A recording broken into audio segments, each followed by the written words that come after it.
Immigrant janitor stood up to abusive boss. The words echoed in Rafael Mendoza's mind as he scrubbed the tile floor of the Meridian Tower's gleaming lobby at 3 a.m., wondering if standing up for himself had been worth it. His knees ached against the hard surface, his calloused hands red and raw from the industrial-strength cleaning solution. The words had become both his pride and his fear. 6 years in America, and he still wondered if he belonged. The empty corporate lobby sprawled around him, all polished surfaces and potted plants that somehow made him feel smaller. The night shift suited Rafael. Fewer eyes to avoid, fewer opportunities for his broken English to embarrass him. Night after night, he moved through these spaces like a ghost, caring for a building that never acknowledged him in return. "You missed a spot, amigo." The voice made Rafael flinch. Marcus Harper, the night supervisor, loomed over him, arms crossed, a smirk playing across his thin lips. Rafael's stomach tightened as it always did when Marcus appeared. The man never passed up an opportunity to make Rafael feel worthless. "I will get it, Mr. Harper," Rafael said quietly, moving his mop toward the indicated spot, though he knew it was already clean. This was just another of Marcus's games. "And when you're done with that, the restrooms on 14 need attention. The executives are touring tomorrow." Marcus kicked over Rafael's bucket, sending dirty water across the freshly cleaned floor. "Oops, clumsy me." Rafael watched the water spread, seeping into grout lines he had just meticulously scrubbed. 6 hours of work undone in seconds. He stared at the expanding puddle, feeling something rise in his chest. Not just the familiar resignation, but something hotter, something he hadn't allowed himself to feel in years. "Clean it up," Marcus ordered, already turning away. "And don't forget 14.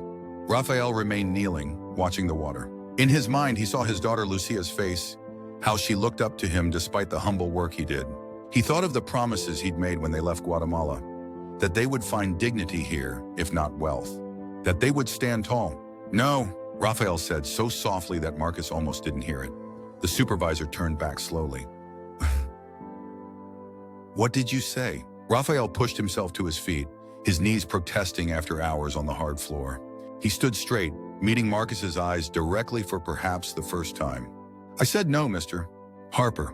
I will not clean this again." "You?" His voice caught, but he forced himself to continue. "You did this on purpose." Marcus's face darkened. "You're on thin ice, Mendoza. Your kind is easy to replace." "My kind?" Rafael felt his hands trembling, but not from fear this time. "I am a person. I do good work. I deserve respect." Marcus stepped closer, lowering his voice to a threatening whisper. "You're nobody, just a janitor who can barely speak English. Clean it up or clean out your locker." For a moment, the lobby was perfectly silent. Rafael could hear the hum of the fluorescent lights overhead, feel the wet mop handle in his grip. He thought of Lucia again, of the small apartment they shared, of the bills waiting to be paid. He thought of how hard it had been to find this job. Then he thought of the lesson he wanted to teach his daughter. "No," Rafael said again, louder this time. "I quit." He placed the mop carefully against the wall, removed his name badge, and set it on the reception desk. With hands that had stopped trembling, he untied his work apron and folded it neatly beside the badge.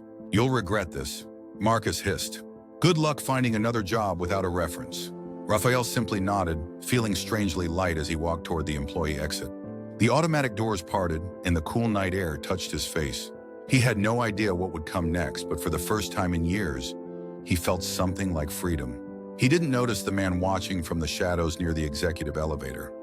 A man in an expensive suit who had been working late and witnessed everything. The apartment was quiet when Rafael returned home, the sky outside just beginning to lighten with dawn. He moved carefully, not wanting to wake Lucia. Their small two-room apartment was meticulously kept. Rafael applied the same attention to detail here as he did at work. Had done at work, he corrected himself, the reality of his situation settling heavily on his shoulders. He sank onto the worn couch that doubled as his bed, his body exhausted but his mind racing. What would he tell Lucia? How would they manage? The meager savings he had put aside wouldn't last more than a month, maybe 2 if they were careful. "Papa!" Lucia's voice came from the doorway of the bedroom they shared with her grandmother. At 13, she was growing tall, her eyes serious beyond her years. "You're home early." Rafael patted the couch beside him. "Come sit, mija." She sat, studying his face with the perceptive gaze that sometimes made him feel she was the parent, not him. "What happened?" I dot. Raphael hesitated, then squared his shoulders. I left my job tonight. Lucia's eyes widened. The one at the tower? Why? Raphael considered how to explain. Wanted to shield her from the ugliness, but remembered his promise to always be honest with her. My supervisor, he has been difficult for a long time. Tonight I chose respect over the job. He explained what had happened, watching as her expression shifted from concern to a quiet pride that made his chest ache. You did the right thing, Papa, she said when he finished. Abuela always says a man's dignity is worth more than money. Raphael smiled, touching her cheek gently. Your abuela is a wise woman, but dignity doesn't pay rent, Mia. I will start looking for a new job today. I can help, Lucia offered immediately. I can translate applications for you. And Mrs. Chen at the grocery store said they might need help soon. Raphael felt the familiar mixture of pride and sadness that his daughter had grown up too quickly, shouldering adult concerns. We will figure it out together, as always. After Lucia went to get ready for school, Raphael made coffee and sat at their small kitchen table. The morning light filtered through the thin curtains as he opened the newspaper to the job listings, circling possibilities with a pen that was running out of ink. A knock at the door surprised him. They rarely had visitors, especially this early. When he opened the door, he found a well-dressed woman with a portfolio under her arm, her expression professional but kind. Mr. Mendoza? Rafael Mendoza? She asked. Yes, he answered cautiously. My name is Vanessa Chen, executive assistant to Richard Dalton, CEO of Meridian Group. She handed him a business card. Mr. Dalton would like to meet with you this morning, if you're available. Raphael stared at the card, confusion evident on his face. The CEO? Why would he want to meet with me? Vanessa offered a small smile. He asked me to tell you it's regarding an incident at Meridian Tower last night. A car is waiting downstairs if you're able to come now. Raphael's mind raced. Had Marcus reported him for something? Was this about his resignation? He glanced back into the apartment, where Lucia was emerging from the bathroom, hair still damp from her shower. It's okay, Papa, she said, having overheard. I can walk to school. You should go. Still uncertain, Raphael nodded. Please, give me 5 minutes to change. 20 minutes later, Raphael sat in the back of a sleek black car, watching the city pass by through tinted windows. His best shirt, saved for special occasions, felt tight around his collar. His hands, despite scrubbing them thoroughly, still showed the embedded grime of years of manual labor. The car pulled up not to Meridian Tower, but to a different building, more modern with a facade of glass and steel that reflected the morning sunlight. The Meridian Group headquarters. Vanessa led him through a lobby far more imposing than the one he had cleaned, into an elevator that rose swiftly to the top floor. Raphael's heart pounded as they walked through an open office area where people glanced up curiously from their desks. They stopped at a large corner office with glass walls. Inside, a man stood looking out over the city skyline, his back to the door. Mr. Dalton, Vanessa announced, Rafael Mendoza is here. The man turned, and Raphael was surprised to see someone younger than he had expected, perhaps in his early 40s, with the confident bearing of someone accustomed to power, but lacking the arrogance Raphael had come to expect from such men. Mr. Mendoza, thank you for coming. Richard Dalton extended his hand. Please, have a seat. Raphael shook his hand, noting the firm grip, and sat in one of the chairs facing the large desk. Would you like coffee? Dalton asked, gesturing to a carafe on a side table. No, thank you, sir, Raphael replied, his voice careful. May I ask why I am here? Dalton sat across from him, studying him for a moment before speaking. I was at Meridian Tower last night, working late. I saw what happened between you and Marcus Harper. Raphael felt his stomach drop. So this was about his resignation after all. Sir, Dalton held up a hand. Before you say anything, I want you to know that Marcus Harper has been placed on administrative leave, pending an investigation. His behavior was unacceptable. Raphael blinked, unsure he had heard correctly. Sir, what I witnessed last night wasn't an isolated incident, was it? Dalton asked. Raphael hesitated, then slowly shook his head. No, sir, but I did not come here to complain. I know you didn't. You came because I asked to see you. Dalton leaned forward. Mr. Mendoza, how long have you worked for Meridian Group? 6 years, sir. Always the night shift. And before that? Raphael's hands tightened slightly in his lap. In Guatemala, I was a building engineer. I helped design commercial structures. But my credentials, they don't recognize them here. Something flickered in Dalton's eyes. Surprise, perhaps. You're an engineer. I was, sir. Now I am, he corrected himself. I was a janitor. Dalton was quiet for a moment, then opened a folder on his desk. Our HR department did some checking this morning. You have never missed a shift. Your performance reviews are exemplary, except for some notes from Harper about your English skills. He looked up, which seemed perfectly adequate to me. Thank you, sir.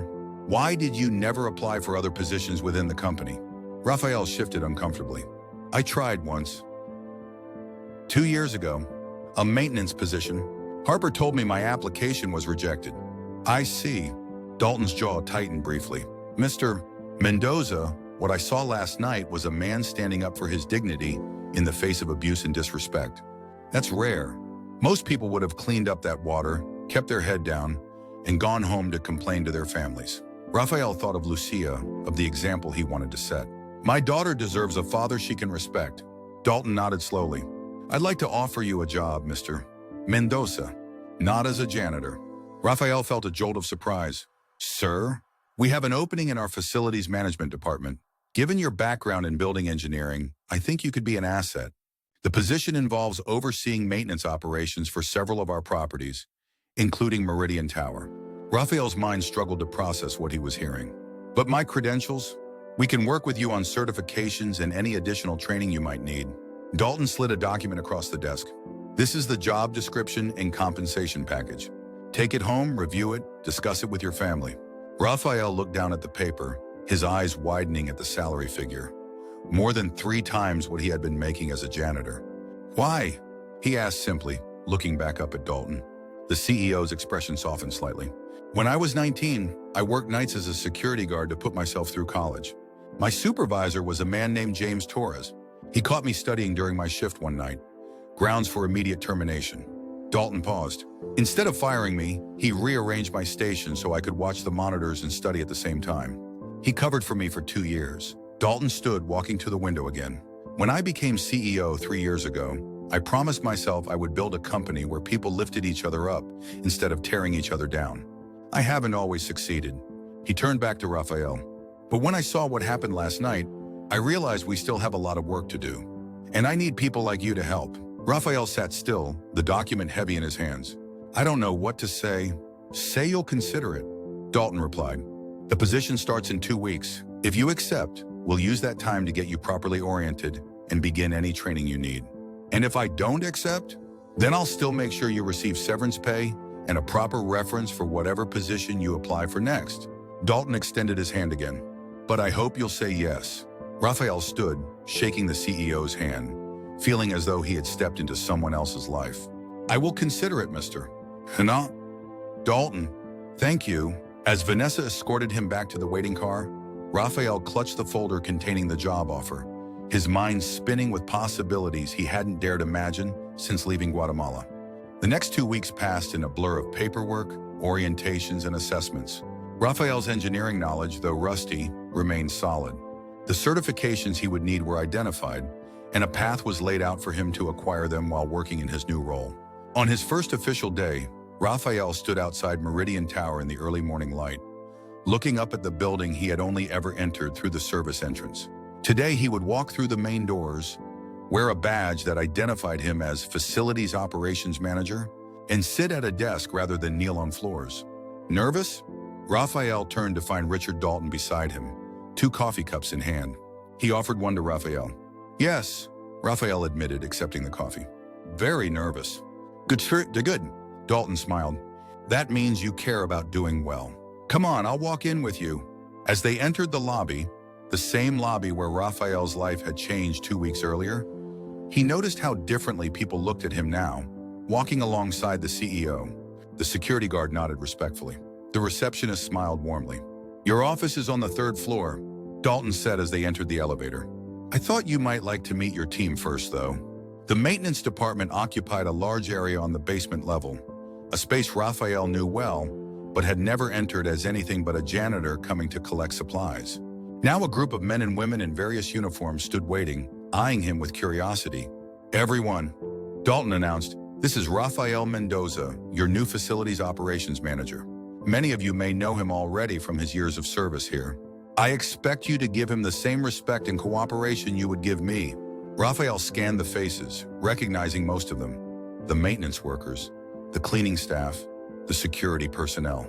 Some looked surprised, others pleased, a few uncertain. Among them was Elena Diaz, who had worked the night shift with Rafael for 4 years. She beamed at him, giving a small thumbs up that made his tension ease slightly. "Thank you, Mr. Dalton," Rafael said, then turned to address the group. "I am honored to work with all of you in this new capacity. I have been where many of you are. I know the challenges you face. My door will always be open." After Dalton left, Rafael spent the morning meeting individually with team members, listening more than speaking, learning about ongoing issues and concerns that had never reached management before.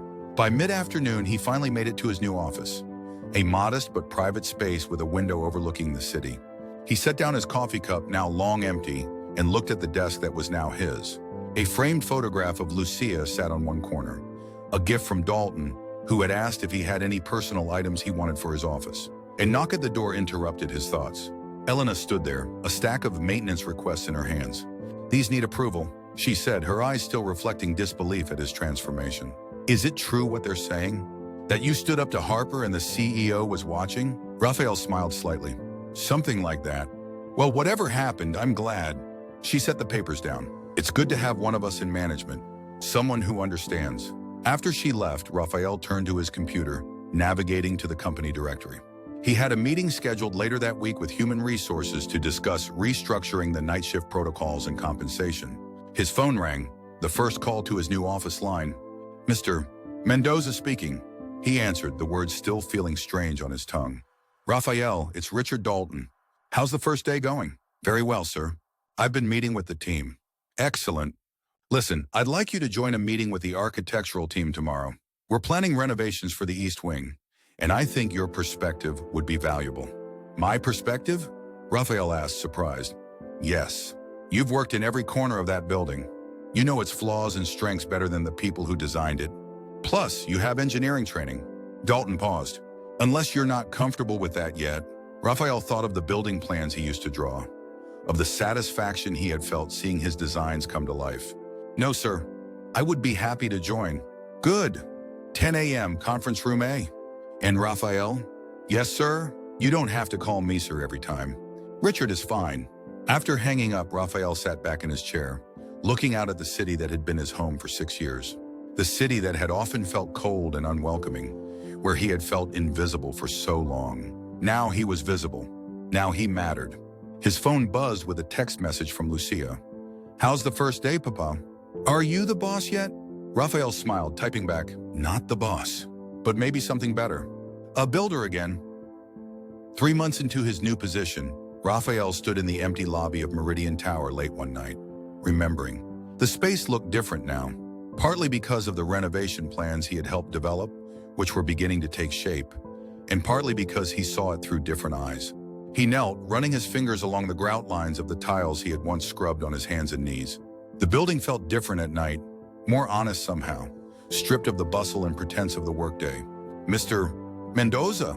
Rafael looked up to see Omar, one of the night janitors, pushing his cleaning cart. "Please continue your work," Rafael said, standing. "I'm just doing a walkthrough." Omar nodded but hesitated. "Sir, can I ask you something?" "Of course. Is it true you used to work as a janitor here?" Rafael smiled. "Not just here, this exact spot. For 6 years." Omar's eyes widened slightly. "And now you're management. How?"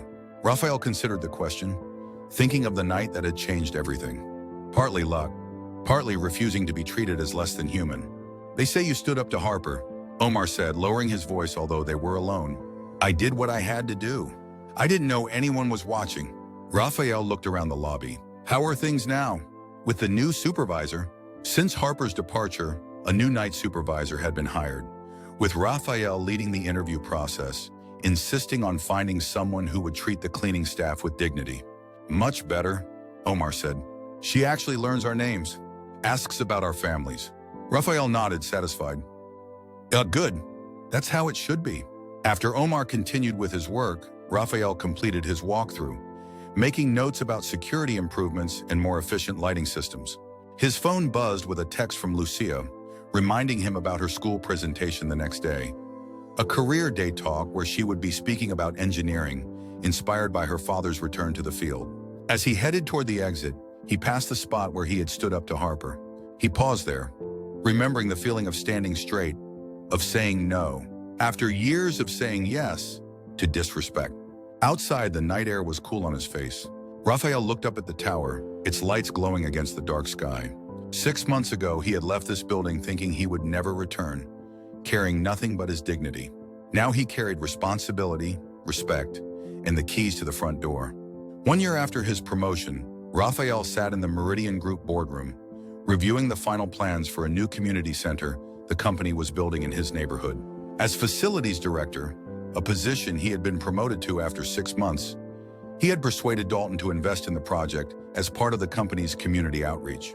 "These plans look excellent, Raphael," Dalton said, scanning the blueprints. "Your team has done outstanding work." "Thank you, Richard." The familiar address still occasionally felt strange on his tongue, but Dalton had insisted. "I'm particularly impressed with the multi-purpose spaces. Very efficient design." Raphael smiled slightly. "Efficiency was necessary. We're still working with the budget you approved." Dalton chuckled. "Always keeping me honest." "I appreciate that." He looked up from the plans. "How's Lucia doing with her college applications?" "Very well. She's focusing on engineering programs." Raphael's voice filled with pride. "MIT is her first choice." "That's ambitious, and entirely possible from what you've told me about her." The door opened and Vanessa entered. "Sorry to interrupt, but your 3 o'clock is here, Richard." "Thank you, Vanessa. We're just finishing." Dalton gathered the blueprints, handing them back to Raphael. "Let's schedule the groundbreaking for next month. And bring Lucia. I'd like to meet this remarkable daughter of yours." After Dalton left, Raphael remained seated for a moment, looking out the boardroom windows at the city spread below. The view still amazed him sometimes. How different the world looked from up here. How much more possibility seemed visible from this height. His phone buzzed with a calendar reminder. Interview with potential night shift candidates in 30 minutes. Despite his expanded responsibilities, Raphael had maintained oversight of the night cleaning staff, insisting on personally interviewing each new hire. As he gathered his materials, he thought about how his life had changed in a single year. The apartment he and Lucia had shared with her grandmother had been replaced by a comfortable 3-bedroom home. Lucia's grandmother now had proper medical care for her arthritis. Lucia herself was flourishing in her advanced placement classes, her future bright with possibilities. But more important than the material changes was the transformation in how Raphael moved through the world.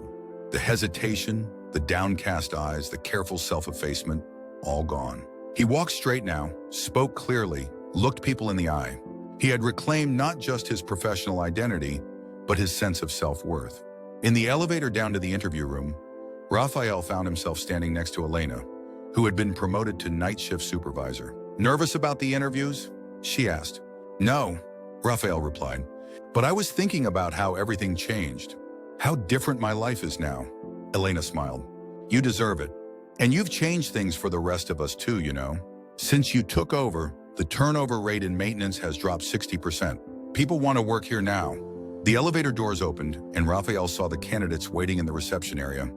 5 men and women of various ages, all with the slightly anxious look of people hoping for a chance. One man in particular caught his attention. Older, with graying hair and the weathered hands of someone accustomed to manual labor. He sat slightly apart from the others, his posture conveying a quiet dignity despite his obvious nervousness. Raphael approached him first, extending his hand. "I'm Rafael Mendoza, Facilities Director." "And you are?" "Carlos Vega," the man answered, his accent thick, his handshake firm despite his uncertainty. "Thank you for the opportunity to interview, sir." "No need for sir," Raphael replied, gesturing toward the interview room. "Come, let's talk. And please call me Raphael." 5 years passed, bringing changes both to Meridian Group and to Raphael's life. The company had expanded, opening offices in 3 new cities, with Raphael overseeing facilities operations for all locations. The community center in his old neighborhood had become a model for corporate community investment, providing after-school programs, job training, and English classes. Lucia had indeed been accepted to MIT, where she was now in her senior year, studying architectural engineering with a focus on sustainable design. Raphael's mother-in-law had moved back to Guatemala, where she lived comfortably in a small house Raphael had helped her purchase, close to her sisters. On a crisp autumn morning, Raphael stood in Richard Dalton's office, looking out at the city skyline as he waited for the CEO to return from a meeting.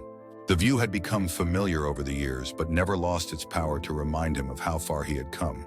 The door opened and Dalton entered, accompanied by the company's board chairman. "Raphael, thank you for waiting," Dalton said. "You know Harold Winters, our chairman?" "Of course." Raphael shook the older man's hand. "Good to see you again, Mr. Winters." "Likewise, Mendoza. Richard speaks very highly of you. Please sit." Dalton gestured to the chairs around his conference table. When they were all seated, he continued, "Raphael, I've asked you here today because I have an announcement and a proposition." Raphael raised an eyebrow, curious. "After 12 years as CEO, I've decided it's time for me to step back.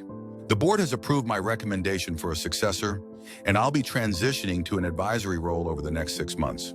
"Congratulations," Raphael said. "Though Meridian won't be the same without your leadership." Dalton smiled. "That's very kind, but the reason you're here is because of what comes next." He slid a folder across the table. "This is a proposal for a new position, Chief Operations Officer for Meridian Group. The role would encompass your current responsibilities but expand to include oversight of all operational aspects of the company." Raphael opened the folder, scanning the job description and organizational chart. "This is a significant promotion." "It is," Winters confirmed.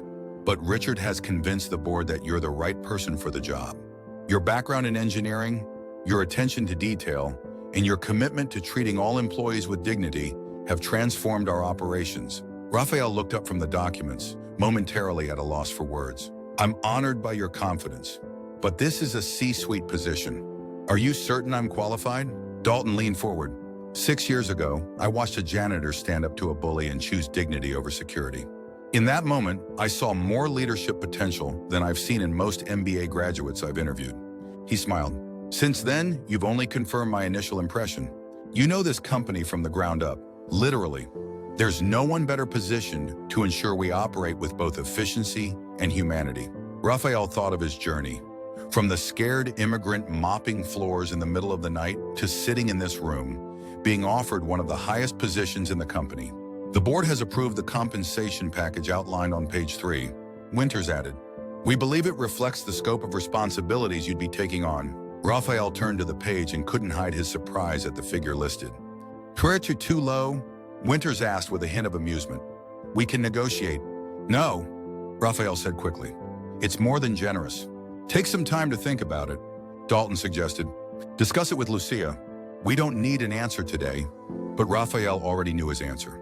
He thought of all the people like him, immigrants, janitors, security guards, maintenance workers, who kept buildings running, who worked through the night, who remained invisible to most of the people they served. He thought of how much could change if someone who understood their reality had a seat at the highest levels of corporate decision-making. "I don't need time," he said. "I accept."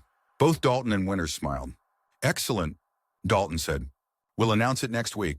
There will be a transition period, of course, and you'll need to select someone to take over your current responsibilities." Raphael nodded, already thinking of Carlos Vega, who had risen from night janitor to facilities manager over the past 5 years, showing the same dedication and attention to detail that Raphael had once applied to cleaning floors. As the meeting concluded and Raphael shook hands with both men, Dalton held his grip a moment longer. "You know, sometimes I think about what would have happened if I hadn't been working late that night." Raphael met his gaze. "I've thought about that too. But perhaps it wasn't just chance. Perhaps it was, how do you say it? Meant to be. Perhaps," Dalton agreed. "Or perhaps it's simply that talent and character will always find a way to rise, if given even the smallest opportunity." The following spring, Raphael stood at a podium in MIT's Grand Auditorium, looking out at the sea of graduates and their families. As the commencement speaker, a role he had accepted with both honor and trepidation, he was about to address the graduating class, including his daughter Lucia. "Distinguished faculty, proud parents, and graduates," he began, his accent still present, but his voice clear and confident. "I stand before you today not as someone who walked the path you have walked, but as someone who cleaned the path others walked." A ripple of interest moved through the audience. 6 years ago, I was a janitor, mopping floors in the middle of the night. Today, I am the Chief Operations Officer of Meridian Group. The distance between those 2 points is not measured in years, but in moments of courage, in hands extended to lift others up, and in the recognition of human dignity.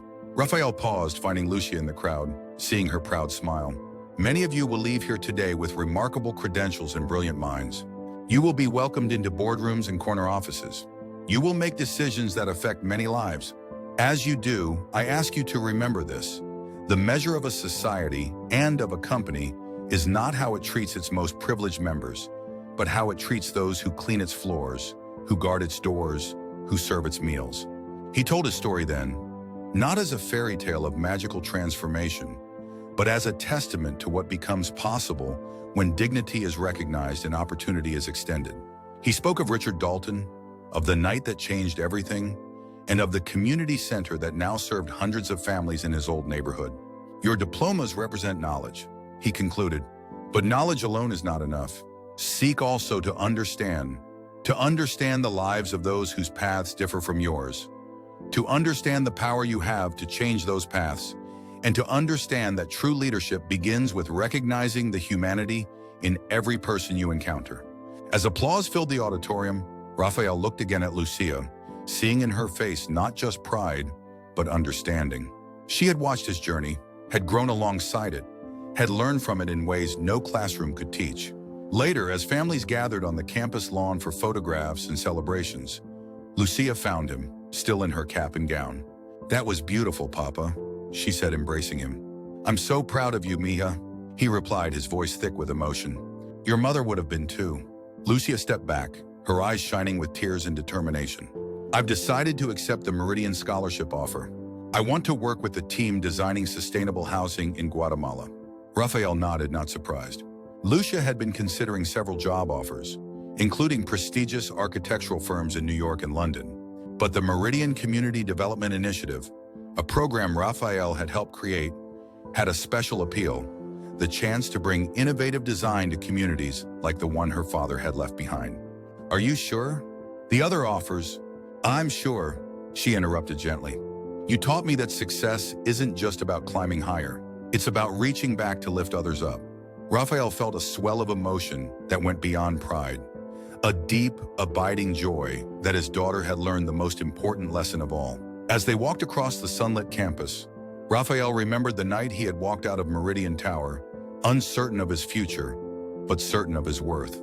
He had not known then that his act of standing up would lead here, to this day, to this life, to this legacy he was passing to his daughter. Some might call it luck that the CEO had been watching that night, but Raphael knew it was something more profound. The recognition of dignity, offered and accepted, that allows human beings to see each other clearly across the divisions of position and power. The immigrant janitor who stood up to an abusive boss had not disappeared when the CEO gave him a top job. That janitor, with his work ethic, his attention to detail, his understanding of what it means to be unseen, had become the foundation of the executive who now helped lead a company dedicated to seeing everyone. As father and daughter moved through the crowd of celebrating families, Raphael's phone buzzed with a text message from Richard Dalton. "Saw your speech online. Magnificent. The building is still standing without you here today, but only because you taught us how to stand tall." Raphael smiled, typing back, "Thank you for seeing me when I was invisible." He put his phone away and placed his arm around Lucia's shoulders, stepping forward into the future they had built together. A future where standing up for dignity was not an act of defiance, but a way of life.